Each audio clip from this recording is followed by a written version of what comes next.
তো দেখো বানাইতেছি আলুর পরোটা। অ্যাকচুয়ালি আমার বোন আইছিল আর কি, তাই দিছে রেজাল্টটা তার মানে ইচ্ছা আসলো মানে একটু আর একটু ভালো হইতো।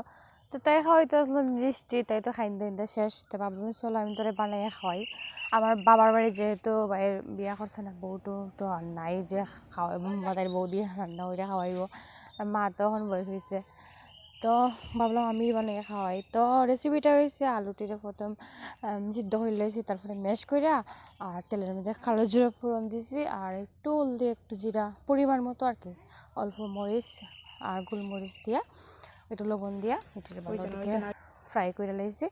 আর আসলো আটাটার মানে ময়দা আসলো না লিখা, আটাটার একটু আটা দিয়ে বানাইছি। আটাটার একটু তেল আর একটু লবণ দিয়ে বালাটিকে এটারে মানে সফট করছি আর কি, হাত দিয়ে গসলাইয়া।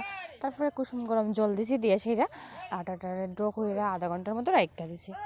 তারপরে দিয়ে তো গড়ের খাঁটি ঘি আসছিল বইলা টইলা, তারপরে দেখছো তো কিরমটিকে বলছি। তো বইলে সেটা ঘি দিয়ে মানে বানাইছি। তো খাইতে তো অনেক টেস্টি হয়েছিল আর একদম সফট হয়েছিল আর ফুল ছিল। তো এরকম ভিডিও ভালো লাগলে অবশ্যই কমেন্টে লাইক করো, শেয়ার করো। আর তোমরাও চলে আসো আলুর পরোটা খাওয়ার লেগে। তো আমি শেষমেশ বানানি শেষ হয়েছি, তো ভাবলাম একটু খাইয়া টেস্ট করে লাই। তো দুর্দান্ত হয়েছিল খাইতে, ফার্স্ট টাইম বানাইছি তো বাম্পার হয়েছে।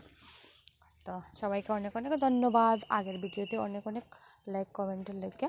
তো কমেন্ট যদি না করো, লাইক না করো, তো বুঝবো সামনে ভিডিওটা দেখছো, শুধু ভিউ এলে তো হয় না।